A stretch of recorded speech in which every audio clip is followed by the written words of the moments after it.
Guys, kamusta kayo dyan? Ayan, mga kalapatids. Ayan, update ko kayo sa mga kalapati. Ito. Ayan, yung mga kalapati nila. Oh. Ayan. And guys, dapat ito ay nailaban na sa south. So ngayon, nailit na sila na breeding. Kaya hindi sila natuloy.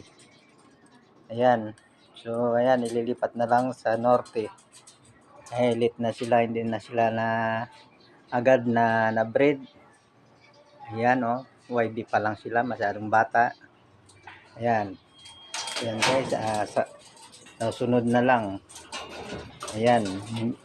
Kaya kailangan talaga guys ay kung magbe-breed ka maaga dapat i-breed mo yung mga alaga. Ayan. Dahil pag once na may laban na ay hindi magad may laban dahil late na sila. So ayan. So